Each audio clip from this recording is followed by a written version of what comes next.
My neighbor's daughter just told me I need to park in my driveway again.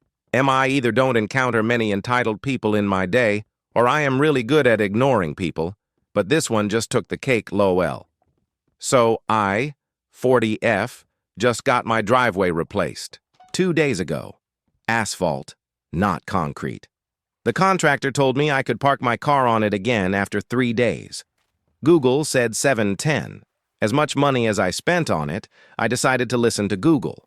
I live on a 2-way yet 1 driving lane street. On my side, all of the houses are street level and have driveways, while the houses across the street are on a bit of a hill with steps leading up to them.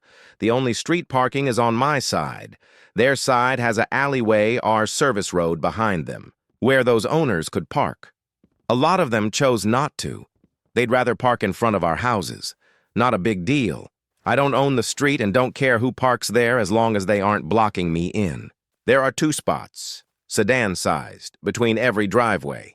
I have been parking on the street in front of my own house for these 2 days now and plan to stay there for at least another 5. I did not park in the middle so that no other car can also park, because I'm not an AH.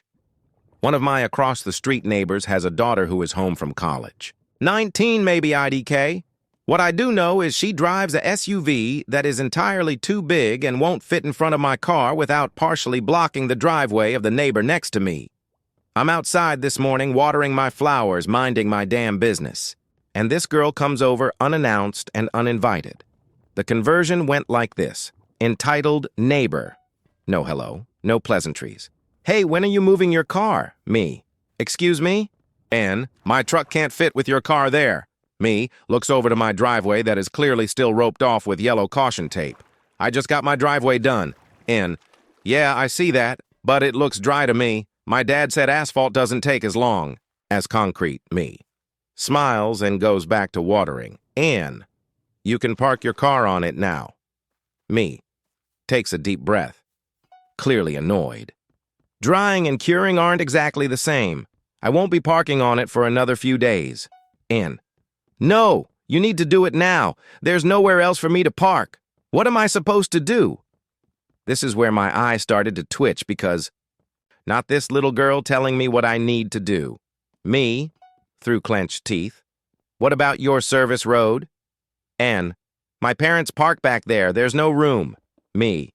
Well, IDK, what to tell you. I wish you an ounce of luck, poor child, turn a few. Shades of red and stomped back across the street. I am not one of those older millennials who thinks Gen Z are all entitled babies, but was that?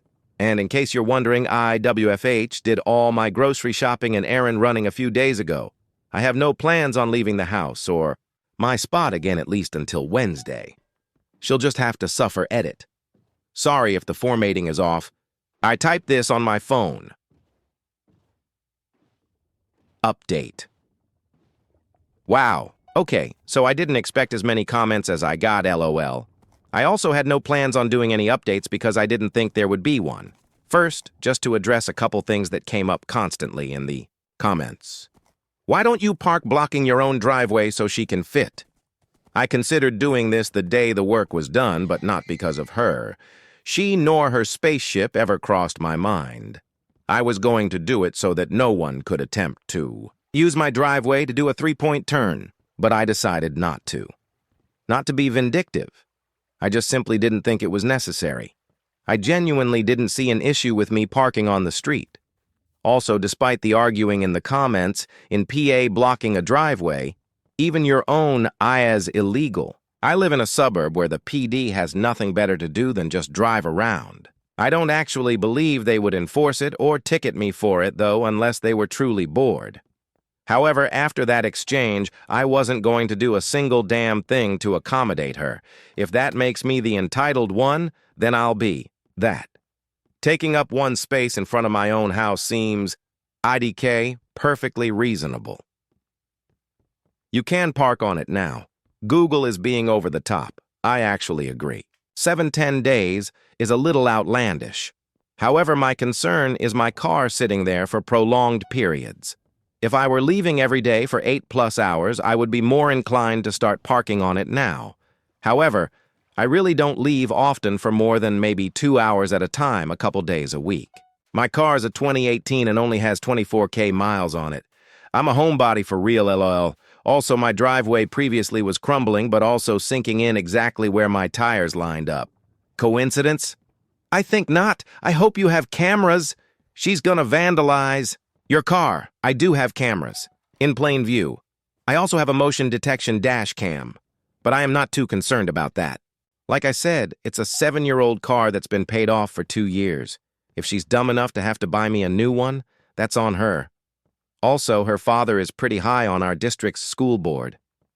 I didn't go looking for that information. He told me that years ago. I don't think he would take too kindly to his daughter tanking his reputation over something so trivial. Lastly, thank you to everyone for all of the petty suggestions. I got a laugh out of those.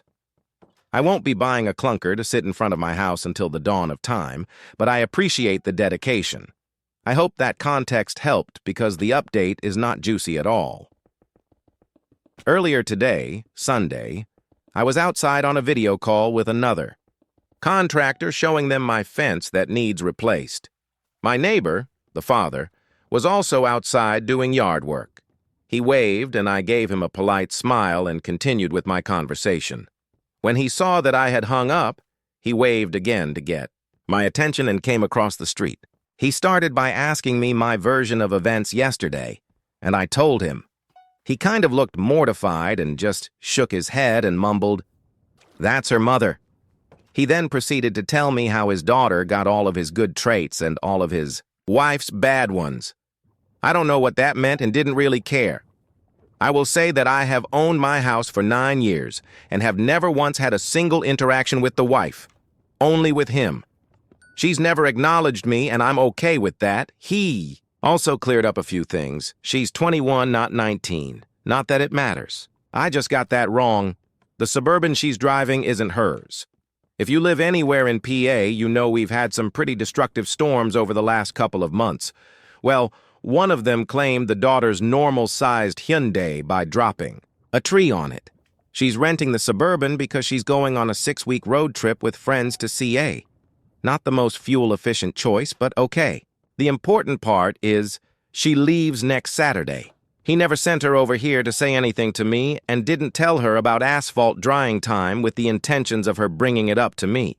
Apparently, he was just making small talk about the work that was done because he was home that day and she wasn't. She brought up that I wasn't in my driveway, and he told her why. He apologized and said he would have her do the same. I told him that wasn't necessary. I really don't want to interact with her again for any reason. He's now parking in front of my house so that she has room for her school bus behind their house. That's it. She's leaving on Saturday, and while I am not leaving my car on the street until Christmas, I am still leaving it there until Wednesday. Be kind.